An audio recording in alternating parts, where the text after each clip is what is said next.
Hello friends, तो आज मैं सुनाने जा रही हूँ आपको एक और नई कहानी जिसका नाम है मैला आंचल।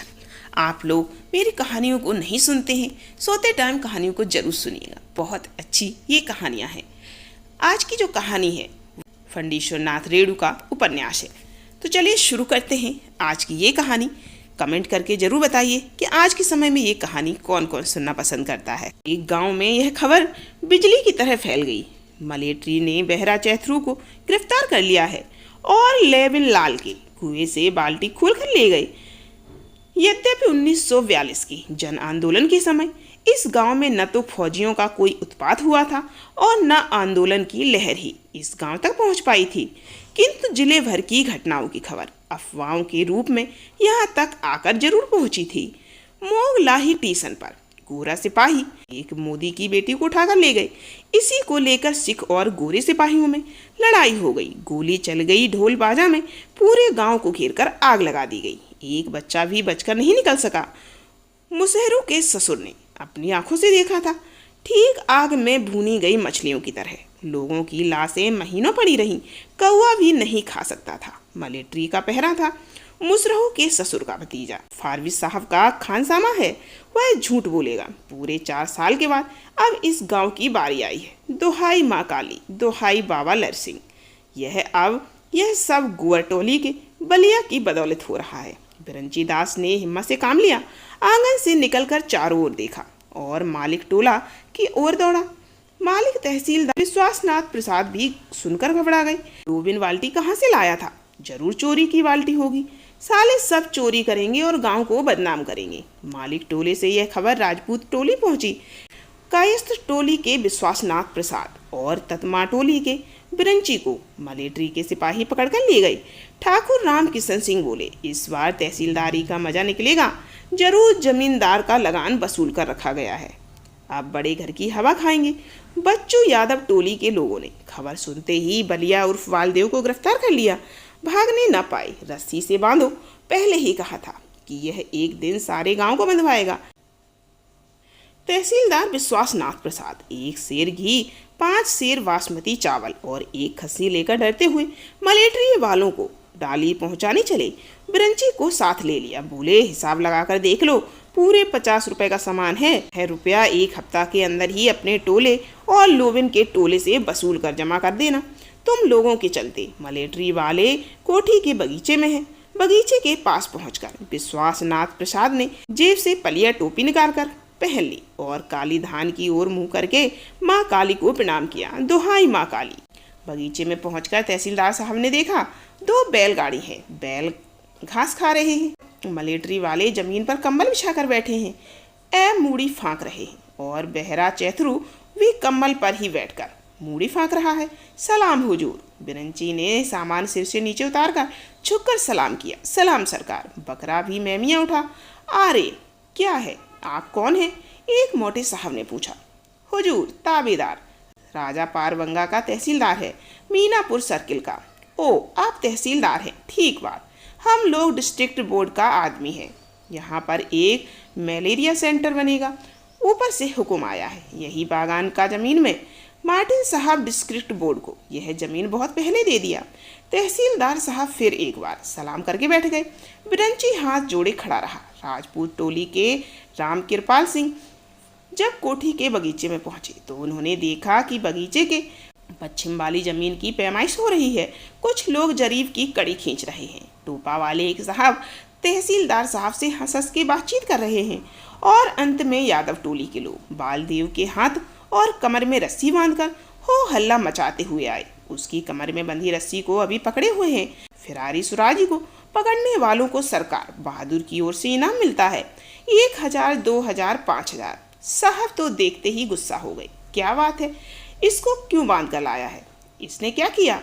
हुजूर, यह सुराजी वालदेव गोप है, 2 साल जेल काट कर आया है। इस गांव का नहीं, चंदन पट्टी का है। यहाँ मौसी के यहाँ आया है। खग्गड़ पहनता है, जहन्नी बोलता है, तो इसको बांधा है काहे? अरे बालदेव। साहब की किरानी ने बालदेव को पहचान लिया। अरे यह तो बालदेव है, सर रामकृष्ण कांग्रेस आश्रम का कार्यकर्ता है, बड़ा बहादुर है। यादवों के बंधन से मुक्ति पाकर बालदेव ने साहब और किरानी को बारी बारी से जय हिंद किया। साहब ने हंसते हुए कहा, आपका गांव में मलेरिया सेंटर खुल रहा है, खूब डॉक्टर आ रहा है, डिस्ट्रिक्ट बोर्ड का तरफ से मकान बनेगा, लेकिन बाकी काम तो आप लोगों की मदद से ही होगा। तहसीलदार साहब ने जमींदारी खाते और नक्शे को तजवीज करके कहा, हुजूर जमीन 10 एकड़ डिसमिल है। ठाकुर राम कृपाल को अब तक साहब को सलाम करने का भी मौका नहीं मिला था। विश्वासनाथ प्रसाद ने बाजी मार ली। जिंदगी में पहली बार सिंह जी को अपनी निरक्षरता पर गिलान हुई। सचमुच विद्या की महिमा बड़ी है, लेकिन भगवान ने शरीर दिया है, उच्च जाति में जन्म दिया है। इसी के बल पर बहुत बाबू बबुआन, हाकिम हुक्काम और अमला फैला से हेल मेल हुआ, जान पहचान हुई।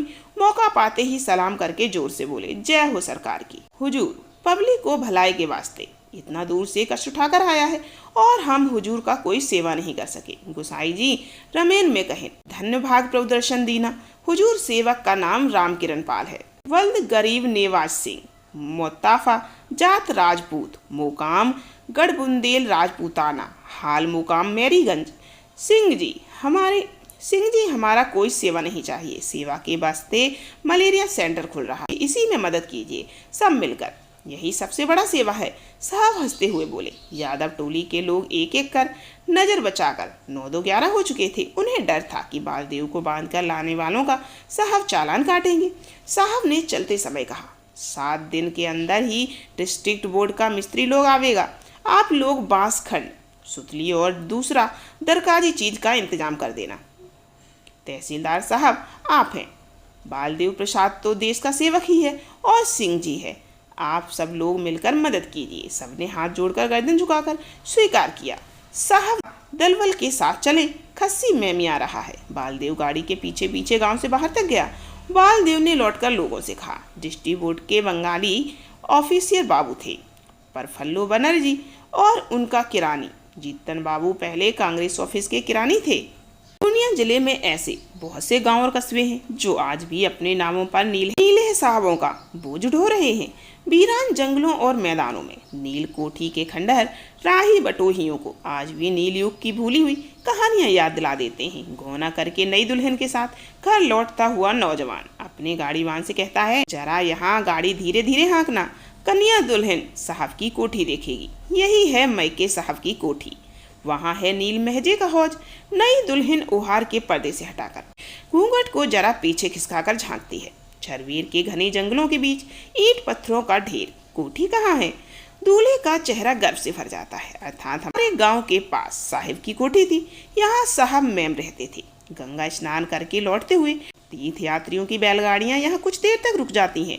गाड़ियों से युवतियाँ और बच्चे निकलकर डरते डरते खंडहरों के पास जाते हैं। बूढ़ियाँ जंगली बूटी खोजा करती हैं। ऐसा ही एक गांव है मैरीगंज। रोहतहट स्टेशन से 7 कोस पूरब बूढ़ी कोस को पार करके जाना होता है। बूढ़ी कोसी के किनारे किनारे बहुत दूर तक ताड़ और खजूर के पेड़ों से भरा हुआ जंगल है। इस अंचल के लोग इसे नवाबी तड़वन्ना कहते हैं। किस नवाब ने इस ताड़ के वन को लगाया था कहना कठिन है, लेकिन बैसाख से लेकर आषाढ़ तक आसपास के हलवाई चरवाहे भी इस वन में नवाबी करते हैं। 3 आने लवनी ताड़ी भोगशाला मोटर गाड़ी, अर्थात ताड़ी के नशे में आदमी मोटर गाड़ी को भी सस्ता समझता है। तड़वन्ना के बाद ही एक बड़ा मैदान है जो नेपाल की तराई से शुरू होकर गंगा जी के किनारे खत्म हुआ। लाखों एकड़ जमीन, संध्या धरती का विशाल आंचल, इसमें दूब भी नहीं पनपती। बीच बीच में बालचूर और कहीं कहीं बेर की झाड़ियां। कोस भर मैदान पार करने के बाद पूरब की ओर काला जंगल दिखाई पड़ता है। वही है मैरीगंज कोठी। आज से करीब 45 साल पहले जिस दिन WG मार्टिन ने इस गांव में कोठी की नींव डाली, आसपास के गांव में ढोल बजाकर ऐलान कर दिया। आज से इस गांव का नाम हुआ मैरीगंज। मेरी मार्टिन की नई दुल्हन थी जो कलकत्ता में रहती थी। कहा जाता है कि एक बार किसान के मुंह से गलती से इस गांव का पुराना नाम निकल गया था। बस और जाता कहाँ है। साहब ने 50 कोड़े लगाए थे गिनकर। इस गांव का पुराना नाम अब किसी को याद नहीं, अथवा आज भी नाम लेने में एक अज्ञात आशंका होती है। कौन जाने गांव का नाम बदलकर रोहतहट स्टेशन से मैरीगंज तक डिस्ट्रिक्ट बोर्ड ने सड़क बनवाकर और गांव में पोस्ट ऑफिस खुलवाने के बाद मार्टिन साहब अपनी नवविवाहिता मैम मैरी को लाने के लिए कलकत्ता गए। गांव की सबसे बूढ़ी भैरों की माँ यदि आज रहती तो सुना देती, आह, परी की तरह थी साहिब की मैम, इंद्रासन की परी की तरह। लेकिन मार्टिन साहब का आयोजन अधूरा साबित हुआ। मैरीगंज पहुंचने के ठीक एक सप्ताह बाद ही जब मैरी को जड़ैया ने धर दबाया तो मार्टिन ने महसूस किया कि पोस्ट ऑफिस से पहले यहाँ एक डिस्पेंसरी खुलवाना जरूरी था। कुनैन की टिकिया से जब तीसरे दिन भी मैरी का बुखार नहीं उतरा तो मार्टिन ने अपने घोड़े को रोथहट की ओर दौड़ाया। रोथहट स्टेशन पहुंचने पर मालूम हुआ कि पूर्णिया जाने वाली गाड़ी 10 मिनट पहले ही चली गई। मार्टिन ने बगैर सोचे घोड़े को पूर्णिया की ओर मोड़ दिया। रोथहट से पूर्णिया 12 कोस है। मैरीगंज में किसी से पूछिए, वह आपको मार्टिन के पंखराज घोड़े की यह कहानी विस्तार पूर्वक सुना देगा। जिस समय मार्टिन पुरैनिया के सिविल सर्जन के बंगले पर पहुंचा, पुरैनिया स्टेशन पर गाड़ी पहुंची नहीं थी। स्टेशन पर गाड़ी पहुंची भी नहीं थी, किंतु मार्टिन का पंखराज घोड़ा और सिविल सर्जन साहब की हवा गाड़ी जब तक मैरीगंज पहुंचे, मैरी को मलेरिया निगल चुका था।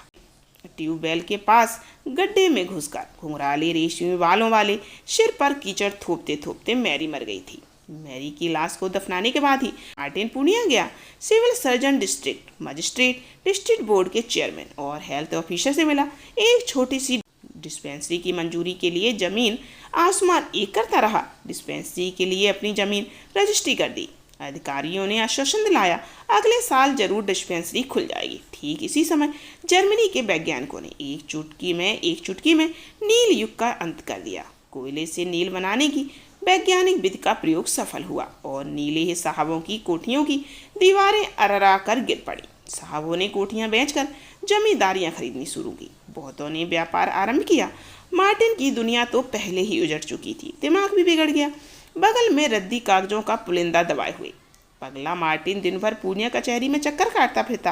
हर मिलने वाले से कहता था, गवर्नमेंट ने एक डिस्पेंसरी का हुक्म दे दिया है, अगले साल खुल जाएगा। कहते हैं कि पटना और दिल्ली की दौड़ धूप के बाद एक बार वह बहुत उदास होकर मैरीगंज लौटा। मैरी की कब्र पर लेटकर सारा दिन रोता रहा, डार्लिंग, डॉक्टर नहीं आएगा। इसके बाद उसका पागलपन इतना बढ़ गया, अधिकारियों ने उसे काके रांची स्थित पागल खाना भेज दिया और काके के पागल खाने में ही उसकी मृत्यु हो गई। कोठे के बगीचे में आज भी मैरी की कब्र मौजूद है। कोठे की इमारत ढह गई, नील के हौज टूट फूट गए। पीपल, बबूल तथा अन्य जंगली पेड़ों का एक घना जंगल तैयार हो गया। लोग उधर दिन में भी नहीं जाते। कलमी आम का बाग तहसीलदार ने बंदोबस्त में ले लिया, इसीलिए आम का बाग साफ सुथरा है। किंतु कोठी के जंगल में तो दिन में भी सियार बोलता है। लोग उसे भूतहा जंगल कहते हैं। तत्माटोले का नंदलाल एक बार ईंट लाने गया, ईंट के हाथ लगाते ही खत्म हो गया था। जंगल से एक प्रेतनी निकली और नंदलाल को कोड़े से पीटने लगी। सांप के कोड़े से नंदलाल वहीं ढेर हो गया, बगुले की तरह उजली प्रेतनी। मैरीगंज एक बड़ा गांव है, 12 वरन के लोग रहते हैं। गांव के पूरब एक धारा है जिसे कमला नदी कहते हैं। बरसात में कमला भर जाती है, बाकी मौसम में बड़े बड़े गड्ढों में पानी जमा रहता है। मछलियां और कमल के फूलों से भरे हुए गड्ढे। पौष पूर्णिमा के दिन इन्हीं गड्ढों में कोशी स्नान के लिए सुबह से शाम तक भीड़ लगी रहती है। रोथहट स्टेशन से हलवाई और परचून की दुकानें आती हैं। कमला मैया के महात्म के बारे में गांव के लोग तरह तरह की कहानियां कहते हैं। गांव में किसी के यहाँ शादी ब्याह या श्राद्ध का भोज हो, गृहपति स्नान करके गले में कपड़े का खूंट डालकर कमला मैया को पान सुपारी से निमंत्रित करता है। इसके बाद पानी में हिलोरे उठने लगती हैं, ठीक जैसे नील के हौज में नील मथा जा रहा हो। फिर किनारे पर चांदी के थालों, कटोरों और गिलासों का ढेर लग जाता था। गृहपति सभी बर्तनों को गिनकर ले जाता था और भोज समाप्त होते ही कमला मैया को लौटा जाता था। लेकिन सभी की नियत एक जैसी नहीं होती। एक बार एक गृहपति ने कुछ थालियां और कटोरे चुरा रखे। बस उसी दिन से मैया ने बर्तन दान बंद कर दिया और उस गृहपति का तो वंश ही खत्म हो गया, एकदम निर्मूल। उस बिगड़ी नियत वाले गृहपति के बारे में गांव में 2 राय हैं। राजपूत टोली के लोगों का कहना है वह कायस्थ टोली का गृहपति था। कायस्थ टोली वाले कहते हैं वह राजपूत था। राजपूतों और कायस्थों में पुश्तैनी मनमुटाव और झगड़े होते आए हैं।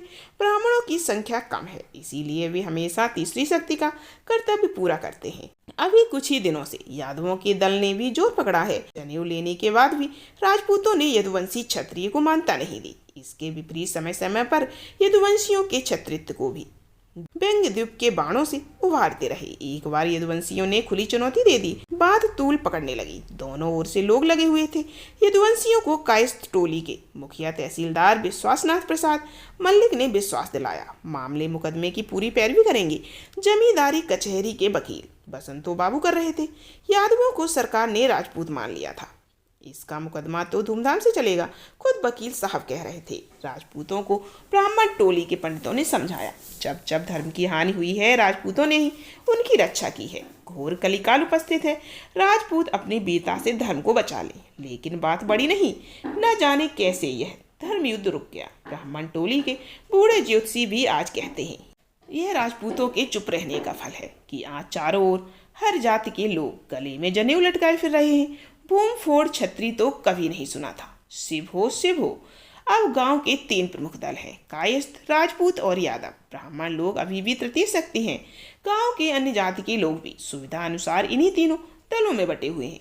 कायस्थ टोली के मुखिया विश्वासनाथ प्रसाद मल्लिक राजपारवंगा के तहसीलदार है। तहसीलदारी उनके खानदान में 3 पुश्तों से चली आ रही। उसी के बल पर तहसीलदार साहब आज 1000 बीघे जमीन के एक बड़े काश्तकार हैं। कायस्थ टोली को गांव की अन्य जाति के लोग मालिक टोला कहते हैं। राजपूत टोली के लोग कहते हैं कैथ टोली। ठाकुर रामकिरण पाल राजपूत टोली के मुखिया हैं। के दादा महारानी चंपावती के स्टेट के सिपाही थे और विश्वासनाथ प्रसाद के दादा तहसीलदार हैं। कहते हैं कि जब महारानी चंपावती और राजपारबंगा में दीवानी मुकदमा चल रहा था तो विश्वासनाथ प्रसाद के दादा राजपारबंगा स्टेट की ओर मिल गए थे। स्टेट वालों को महारानी के सारे गुप्त कागजात हाथ लग गए और महारानी मुकदमे में हार गई। काशी जाने से पहले महारानी ने राम कृपाल सिंह के नाम अपनी बची हुई 300 बीघे जमीन की लिखा पढ़ी कर दी थी। राम कृपाल सिंह कहते हैं कि उनके दादा ने महारानी को एक बार डकैतों के हाथ से अकेले ही बचाया था। इसी के इनाम में महारानी ने दान पत्र लिख दिया था। कायस्थ टोली के लोग राजपूत टोली को सिपोहिया टोली कहते हैं। इसकी आगे की कहानी सुनने के लिए प्लीज़ ज़्यादा से ज़्यादा चैनल को लाइक कीजिए, कमेंट कीजिए। फिर मिलते हैं अगली कहानी में।